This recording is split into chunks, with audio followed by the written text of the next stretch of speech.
नृत्य की लय में संस्कार बुनती शब्दों में संवेदना भर जाती है। सीमाओं से आगे उड़ती सोच जहां हिंदी अपनी खुशबू फैलाती है। कर्म बना पूजा, सेवा पहचान, हृदय में करुणा, हाथों में सृजन। नारी नहीं है शक्ति स्वरूप जो बदल दे समय, समाज और जन। नमस्कार दर्शकों, मैं आपके साथ हिना जोशी। आप देख रहे हैं हमारा खास कार्यक्रम महिला शक्ति।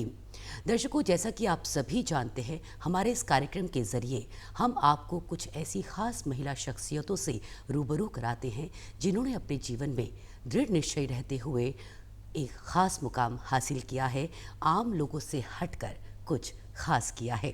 तो आज की इस कड़ी में हमारी खास मेहमान सुप्रसिद्ध कथक नृत्यांगना, वरिष्ठ साहित्यकार, विश्व पटल पर हिंदी की सशक्त आवाज़ मंजू श्रीवास्तव मंजी हमारे साथ है।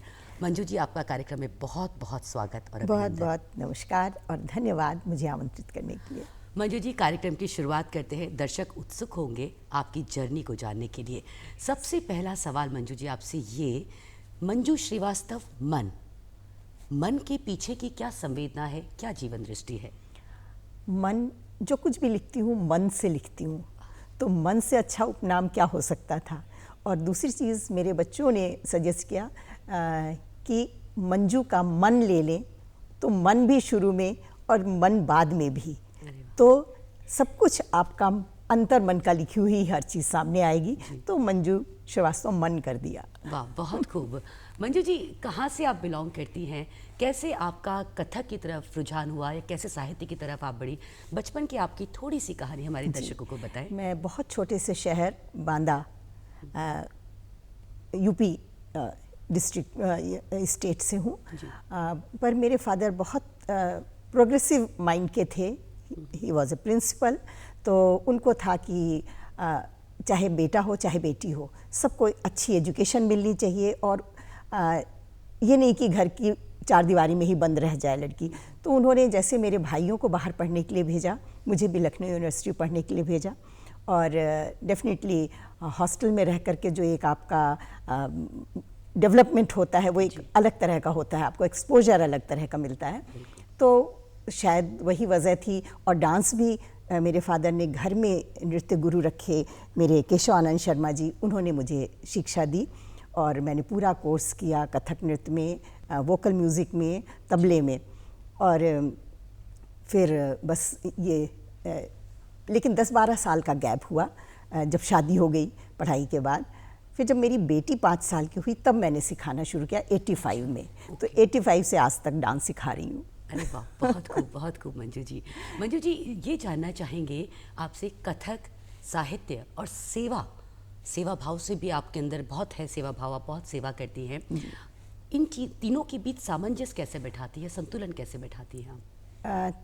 3 शब्द कहूँगी कि कथक मेरा अनुराग है, मेरा पहला प्यार है, और साहित्य मेरी अनुभूति की अभिव्यक्ति है, और सेवा मेरी आत्मसंतुष्टि का साधन है, जिससे मुझे आत्म सुख मिलता है।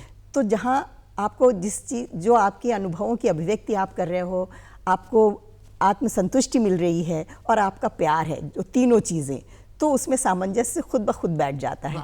लेकिन यह है कि टाइम मैनेजमेंट ज़रूरी है, क्योंकि टाइम तो वही 24 घंटे मेरे पास भी है, और अगर मैं सब कुछ करना चाह रही हूँ तो ज़रूरी है कि मैं उस टाइम को, तो मैं अपना 1 मिनट भी वेस्ट नहीं करती हूँ।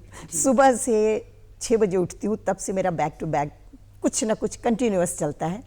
दोपहर में आधा घंटा रेस्ट करती हूँ, बाकी 10:30-11 बजे रात तक मैं ऑन व्हील्स रहती हूँ। बहुत खूब मैम। ये सामंजस्य है जो आपको, है ना, लाइफ को जो आपको स्टेबल बनाता है, आपको आगे बढ़ाता है, ताकि आप आगे की जो योजनाएं हैं उनको पूरा सही कर तरीके से सकें। पूरा कर बिल्कुल सकें। बिल्कुल मंजू जी, जैसा कि हमने आपको जाना, आपके प्रोफाइल को जाना, आपको काफ़ी समय से जानते हैं, आप सेवा भाव से भी ओतप्रोत हैं। आप दिव्यांगजनों के हित के लिए भी काफ़ी समय से कार्यरत हैं, उनके लिए कार्य करती आई हैं। इस सेवा भाव से, ये जो आप कार्य करती है दिव्यांगजनों के लिए, इससे आपको क्या अनुभव होता है और आपने अपने जीवन में क्या बदलाव देखा? मुझे शुरू से था कि मैं दिव्यांग बच्चों के लिए कुछ करूं, लेकिन मेरे हस्बैंड डॉक्टर थे, तो हम इंडियन इंस्टीट्यूट ऑफ पेट्रोलियम है वहाँ पर वो थे, तो शहर से बाहर था, तो वहाँ तो ऐसी सुविधा नहीं थी कि कुछ कर सकती। पर जब रिटायर हुए तो उन्होंने भी रेफरल होम है यहाँ पर एक NGO, अच्छा। उसको ज्वाइन किया। तो वहाँ पर वो ऐसे बच्चों के लिए वर्क करते थे, तो मुझे था कि मुझे भी कुछ करना है। तो इत्तेफाक से हमारे रेजिडेंस के पास ही एक गोकुल संस्था है, वो फिज़िकली एंड मेंटली चैलेंज्ड बच्चों के लिए काम करती है। मैं उसके साथ जुड़ गई, तो तब से आज तक जुड़ी हुई हूँ। तो उनके बच्चों को डांस सिखाना, उनके प्रोग्राम्स ऑर्गेनाइज करना, इन सब में उनको हेल्प करती थी। और ये लगा कि उनसे ज़्यादा मासूम कोई होता ही नहीं है जो मेंटली चैलेंज बच्चे होते हैं, और वो सिर्फ प्यार देते हैं और सिर्फ प्यार चाहते हैं। तो जहाँ सिर्फ प्यार का आदान प्रदान हो रहा हो, तो वो आपको निश्चित ही आपके मन को सुख देता है, खुशी से भर देता है। जी, तो ये सेवा भाव जो है, जैसे आपने बताया कि वो सिर्फ प्यार देते हैं और प्यार चाहते हैं, तो वो प्रेम आपके हृदय में है, तो आप दे पा रहे हैं। आप लोगों को क्या बताना चाहेंगे कि इस तरह के भावों से जुड़े, इस तरह की सेवा से जुड़े, ताकि अपने जीवन में एक सकारात्मक बदलाव देख सकें? बिल्कुल बिल्कुल, ये चीज़ ऐसी है, अपने लिए तो हर कोई जीता है जी, पर अपने से अलग हम अगर उनके लिए थोड़ा सा समय दे पाएँ जो अपनी ज़िंदगी को खूबसूरत नहीं बना पाते हैं, वो तो जैसे हैं, भगवान ने जो भी कमी करके भेजा है, अगर हम उनकी ज़िंदगी को थोड़ा सा संवार दें, कुछ भी करके, चाहे हम उनको उनके साथ खेल के, चाहे हम उनको कुछ सिखा के, या थोड़ा सा, मेरे बच्चे आते हैं US से, तो वो अपने बच्चों के बर्थडेज यहाँ पर उन्हीं बच्चों के साथ सेलिब्रेट करते हैं। अभी हम लोग अपना घर, एक जगह संस्था है यहाँ पर जिसमें 40 अनाथ बच्चियाँ हैं। तो इस बार मेरी बेटी आई तो उसके बच्चे भी, जबकि वो US में पले बढ़े हैं, उनको उतना थोड़ा सा मतलब सफाई का ज़्यादा रहता है, लेकिन वहाँ उतनी सफाई नहीं थी। इसके बावजूद उन्होंने वहाँ 4-5 घंटे स्पेंड किए, अच्छे से, उनको बहुत अच्छा लगा। तो हमें लगा बच्चों के अंदर भी वो संस्कार जाने चाहिए कि नहीं, ये डिप्राइव्ड बच्चों के लिए हमें कुछ करना चाहिए। तो वो आपके जीवन को, हम उनके जीवन को सोचते हैं कि हम संवार रहे हैं, पर मुझे लगता है वो हमारे जीवन को संवार देते हैं। हमारे अंदर एक अलग ही तरह की अनुभूति होती है उनके साथ रह करके, अगर आप उनके लिए कुछ करना चाहें तो। बिल्कुल बिल्कुल मंजू जी, बहुत ही खूबसूरत भाव है ना, और हृदय में आए तो कर देना चाहिए, कर देना चाहिए, है ना, मौका जब भी मिले तो कुछ कर देना चाहिए। ज़्यादा नहीं तो कुछ छोटी छोटी नेकियां तो करनी ही चाहिए इंसान को। मंजू जी, विश्व पटल पर आपने हिंदी का प्रसार किया है जी, ऐसा कौन सा मोड़ रहा जीवन में जो आपको ये करने की प्रेरणा दे गया? मैं जब 2018 से मैं बराबर US में हूँ, उससे पहले आते जाते रहते थे। तो वहाँ पर मुझे एक वरिष्ठ नागरिक काव्य मंच है, उसका मुझे प्रेसिडेंट बना दिया। तो मुझे ये लगा कि मैं कैसे इसको मैनेज करूँगी, लेकिन मुझे आदत है चैलेंजेस लेने की, अच्छा लगता है, मुझे लगता है नहीं मैं कर सकती हूँ, कुछ भी काम कोई मुझे दे। तो मैंने तब उस वरिष्ठ नागरिक काव्य मंच की सिर्फ 6 यूनिट्स थी वर्ल्ड में। तो मुझे था कि नहीं, मुझे इसको बढ़ाना है, और फिर मैंने आज 24 यूनिट्स हैं ऑल ओवर वर्ल्ड उसकी, और हम हिंदी का प्रचार प्रसार कर रहे हैं उन यूनिट्स के माध्यम से। हर मंथ गोष्ठियाँ करते हैं हिंदी की, और कई कंट्रीज़ ऐसे हैं जो नॉन हिंदी स्पीकिंग है, जैसे सूरीनाम। हाँ जी। अब सूरीनाम में तो वो हिंदी नहीं अच्छे से जानते हैं, लेकिन फिर भी वो भी अपनी गोष्ठी करते हैं, और मुझे खुशी है कि उसमें पहले शुरुआत में 4-4 लाइनों की कविताएं वो सुनाते थे, अब उसमें से कुछ ऐसे हैं जिनकी बुक्स छपने जा रही हैं। अरे वाह! तो ये वो एक मोमेंट था जब मुझे प्रेसिडेंट बनाया गया, उसने मेरी लाइफ को बिल्कुल टर्न अराउंड कर दिया। जी। और अब उसकी वजह से मुझे ऑल ओवर वर्ल्ड लोग जानते हैं, और इतने 24-25 कंट्रीज़ में तो हम एक दूसरे से मिलते रहते हैं। बहुत खूब मंजू जी, वाकई में काफ़ी इंस्पायरिंग है। मंजू जी, 20 से अधिक देशों में आपने हिंदी का प्रचार प्रसार आप कर रही हैं। इस दौरान क्या कोई मुश्किलें आई या कोई चुनौतियां आपने फेस करी जो आप हमसे साझा करना चाहें? हाँ बिल्कुल, चुनौतियाँ तो डेफिनेटली जब हम कोई चीज़ कुछ नया शुरू करते हैं तो आती ही हैं। जब किसी से कहो जिम्मेदारी लेने के लिए, तो जिम्मेदारी उठाना थोड़ा सा सबको, हर कोई इजीली नहीं लेता है। बिल्कुल, एकदम यस नहीं कहता है। सो अच्छा बताएंगे, फिर कुछ दिनों बाद अच्छा नहीं हम नहीं कर पाएंगे, ऐसा होता है। पर थोड़ा सा फिर मेरा एटीट्यूड ये रहता था कि अच्छा इनको किसी गोष्ठी में बुला लो, जब ये आएंगे इनको अच्छा लगेगा तो शायद इंस्पायर होंगे करने के लिए, है ना। तो मैं इस पॉलिसी को लेके चली एंड मुझे लगता है मैं हमेशा कामयाब हुई। तो इसीलिए शायद 3 साल के अंदर मैंने 24 कंट्रीज़ में अपने इसको बढ़ाया है और हम हिंदी के लिए जितना कुछ कर सकते हैं उतना कर रहे हैं। बहुत बढ़िया, बहुत अच्छा आप काम कर रही हैं मंजू जी काफ़ी समय से। मंजू जी, कई बार हम कोई काम करते हैं, जैसे आपने बताया कि कई बार डिलेज भी होते हैं, है ना। उन डिलेज में कई बार क्या होता है कि हमारे जीवन की योजनाएं बहुत बड़ी हैं, लेकिन मदद आपको चाहिए होती है कुछ कुछ कदमों पे। जब वो मदद नहीं मिलती, उस दौरान अपना संयम कैसे बना कर रखें, और क्या आप ऐसा मंत्र देना चाहेंगी कि आप अपने लक्ष्य की तरफ निरंतर बढ़ते रहे, रुके नहीं या थके नहीं या हारे नहीं। बिल्कुल। मुझे लगता है सबसे बड़ी चीज़ है कूल रहना, मतलब मीन्स कि आप शांत रहें। अगर आप इरिटेट होते हैं छोटी छोटी बातों से, किसी भी बात से, तो इरिटेट होकर के आपकी थिंकिंग गड़बड़ा जाती है, आपका फोकस हट जाता है। अगर हम शांत मन से, ठीक है, हार जीत ज़िंदगी में चलती है। अगर किसी कदम पे हमको नहीं, हमें सक्सेस मिली, मान लीजिए फॉर एग्जांपल कि मैं किसी कंट्री में मैंने बात की, वहाँ नहीं बात बनी, नहीं हुआ। उसका एक उदाहरण दूँ, कज़ाकिस्तान। वहाँ मैंने जिनसे कांटेक्ट किया, वो सरकार की ओर से कुछ एम्प्लॉयड थे, तो कहने लगे, पहले उन्होंने हाँ कर दी, मैंने भी उनके नाम अप्रूवल लेटर दे दिया, सब हो गया। फिर उन्होंने कहा मैं ये नहीं कर पाऊँगा क्योंकि मैं, तो थोड़ी सी निराशा हुई, पर लगा नहीं, उनकी भी तो मजबूरी है। तो हमें हमेशा चीज़ को ये सोच करके करना चाहिए कि अगर हम उनकी जगह हों, कोई भी काम में, अगर वो मना कर रहा है तो हो सकता है हमारी भी अगर कोई ऐसी सिचुएशन है जिसकी वजह से वो मना कर रहा है, तो हम क्यों उसकी वजह से परेशान हो। अपने फोकस को रखें, यहाँ नहीं तो हमें वहाँ सक्सेस मिलेगी, हम वहाँ काम करते हैं, हम उसके साथ काम करते हैं।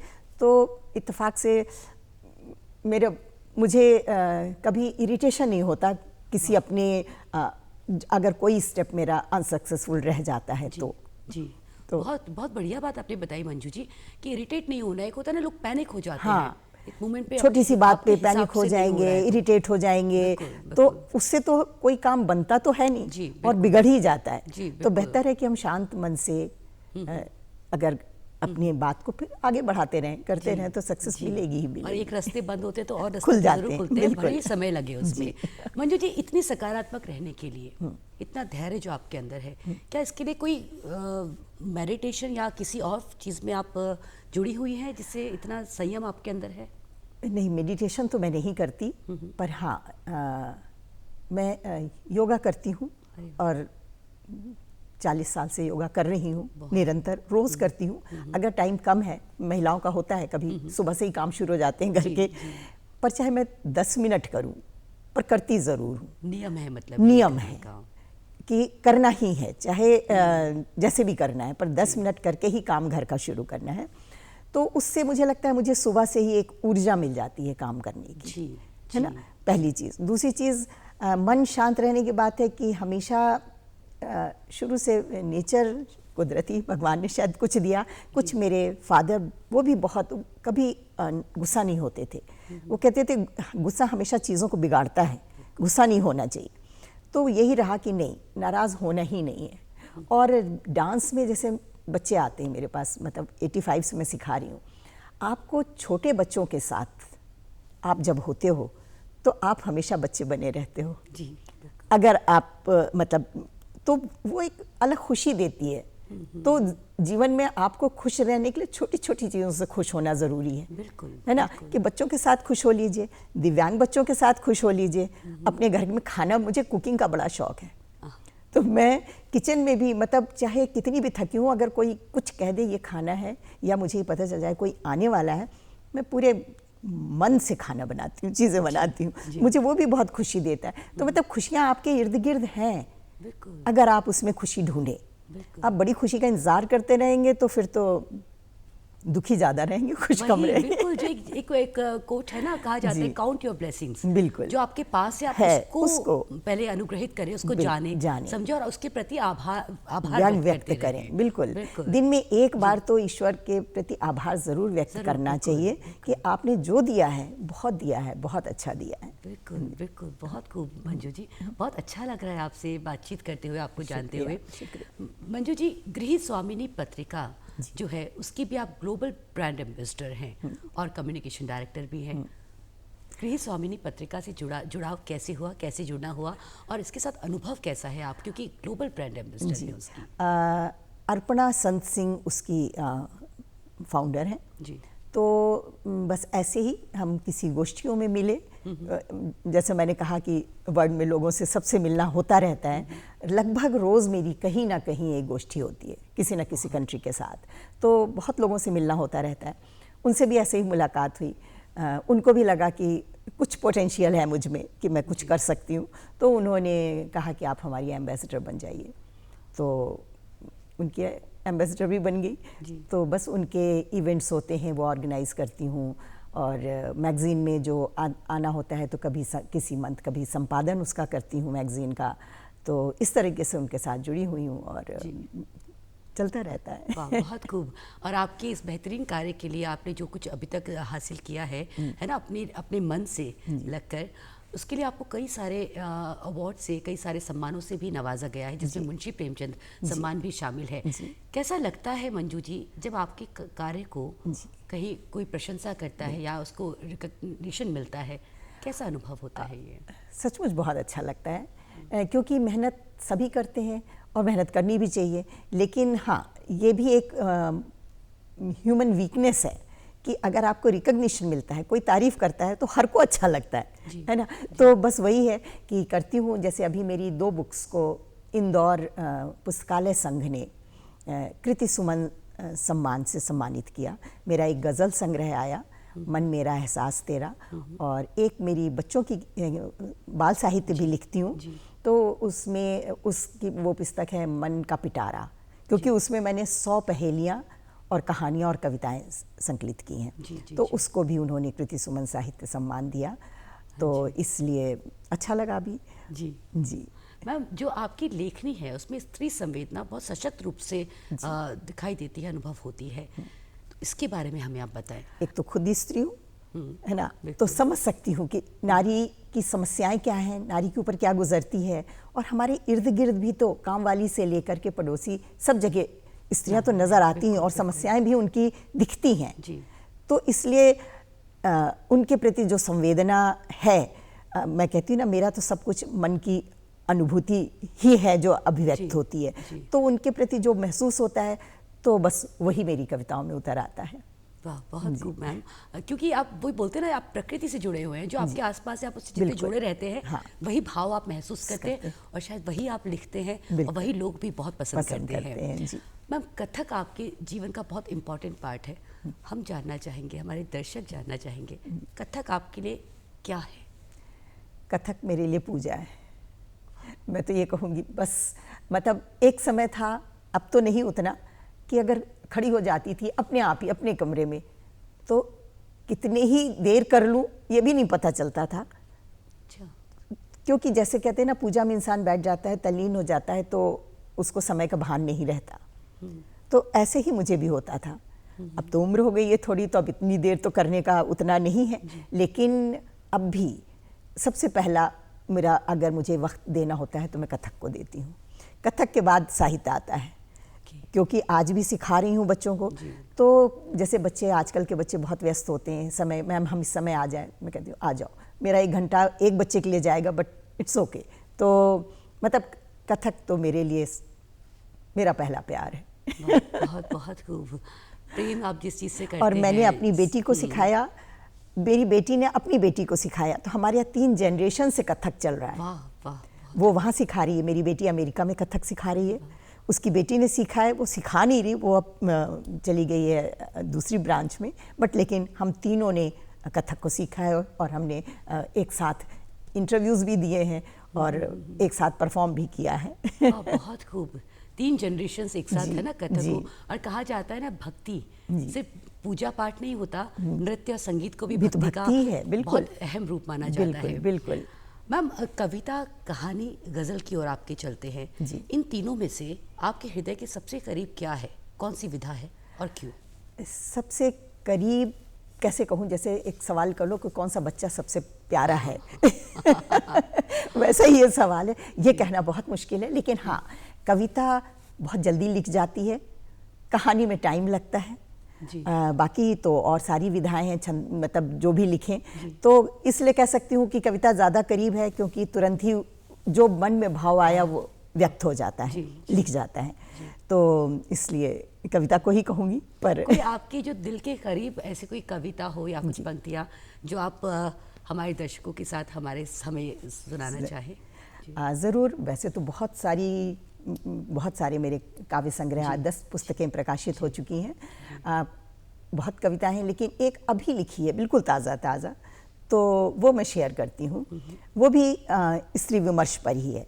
हमेशा कहा जाता है, स्त्री को कहा जाता है, अरे तुम्हें ये नहीं आता, तुम्हें वो नहीं आता, और दिखाया उसको हर उसमें जाता है, हर एडवर्टीजमेंट में, हर जगह वो होगी, पर क्या वो नारी को पूरा दिखा पाते हैं? मतलब उसकी जो वो है वो दिखा पाते हैं या लिख पाते हैं उसके बारे में? नहीं।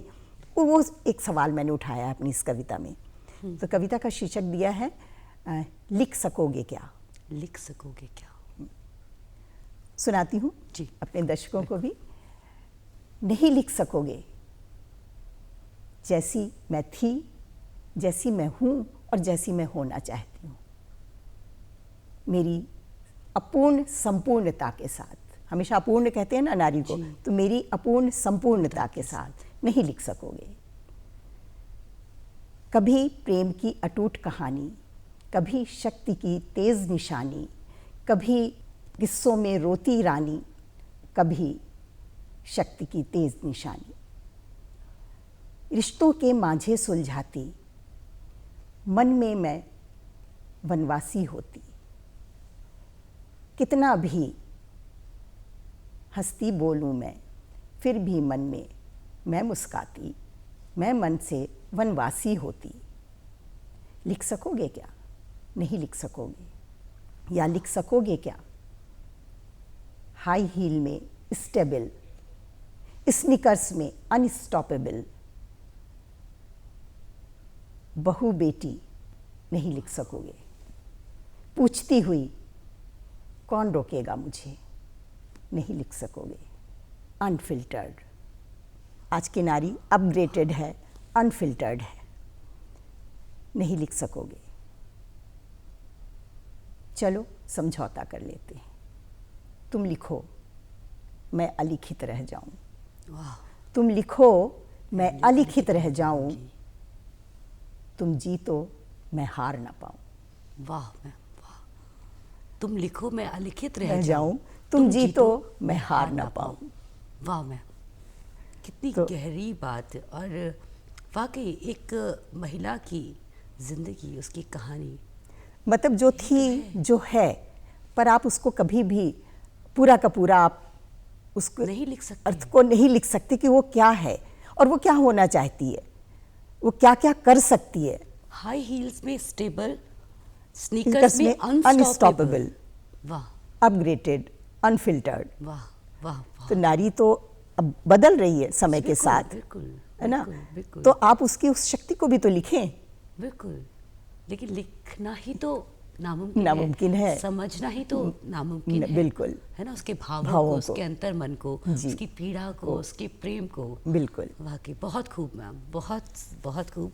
शुक्रिया मैम। आज की जो पीढ़ी है, युवा पीढ़ी है जी, उनको आप हिंदी से जोड़ने के लिए क्या संदेश देना चाहेंगी कि अपनी हिंदी से जुड़े, अपनी भाषा से जुड़े? मुझे लगता है पता नहीं क्यों, शायद अंग्रेज़ों की गुलामी ने हमारी मानसिकता ऐसी कर दी कि हम अंग्रेज़ी को ही सब कुछ समझने लगे। जी।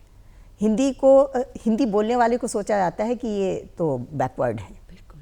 पर आप देखें दूसरे कंट्रीज, जापान आप जाइए, कोई इंग्लिश नहीं बोलता, आपको कोई बैनर इंग्लिश में नहीं मिलेगा, वो अपने जापानीज़ में ही लिखते हैं, जापानीज़ में ही बोलते हैं। उनके यहाँ जो प्रोग्राम्स होते हैं वो अपने जापानीज़ में ही करते हैं, भले ही उनके यहाँ आए हुए बाहर से आए हुए उनको समझ आए या ना आए, वो अपनी भाषा के साथ कंप्रोमाइज़ नहीं करते। तो हम अपनी भाषा को क्यों छोड़ देते हैं? हमें गर्व करना चाहिए। इंग्लैंड में सब इंग्लिश ही बोलते हैं ना जी, तो हम अपनी हिंदी को क्यों छोड़ देते हैं? बिल्कुल। तो मुझे लगता है युवाओं को ये बात समझनी चाहिए कि इंग्लिश बोलने में केवल इंग्लिश बोलना ही शान नहीं है। जी। हिंदी बोल करके भी आप अपनी बात आप अपने आप को कैसे कैरी करते हो इस पे डिपेंड करता है। आपका कैरेक्टर कैसा है, आप वो चीज़ मायने रखती है, हिंदी इंग्लिश मायने नहीं रखती है। अटल जी भी तो थे, जाकर के उन्होंने बाहर, अटल बिहारी वाजपेयी जी, उन्होंने हिंदी में ही अपना वक्तव्य दिया था। मोदी जी भी आज जाने कितनी जगह वक्तव्य हिंदी में देते हैं, तो क्या वो छोटे हो जाते हैं? तो मुझे लगता है आज की युवा पीढ़ी को ये बात समझनी चाहिए कि हम हिंदी से जुड़े रहें जी, और अपनी हिंदी पर गर्व करें, सम्मान दें उसे। बिल्कुल बिल्कुल। मैम, कितनी मुश्किलें आती हैं जब आपने जैसे 20 देशों से में आपने हिंदी का प्रसार प्रचार किया है, इतने समय से आप करती आ रही हैं, क्या मुश्किलें आपको सामने आई, या इस यात्रा का कोई ख़ास अनुभव कोई आपका है जो आप हमारे दर्शकों के साथ हमारे साथ साझा करना चाहें? लकीली मैं कहूँ कि मुझे बड़ी स्मूथ सी रही जर्नी मेरी। हाँ, जी। शायद हमेशा मैं भगवान की शुक्रगुजार होती रही, तो भगवान को भी लगा नहीं है ये मुझे मानती है तो मैं इसको भी मान दे दूँ। तो मेरे रास्ते खुद ब खुद ऐसा लगता है, आज भी लगता है कि कहीं भगवान मेरा हाथ पकड़ के मुझे आगे चलाते हैं। माँ शारदे का वरद हस्त मेरे ऊपर है कि मैं जहाँ आगे बढ़ना चाहती हूँ, हिंदी के लिए, साहित्य के लिए, नृत्य के लिए, तो मुझे रास्ते अपने आप मिल जाते हैं जी, और मैं आगे बढ़ जाती हूँ।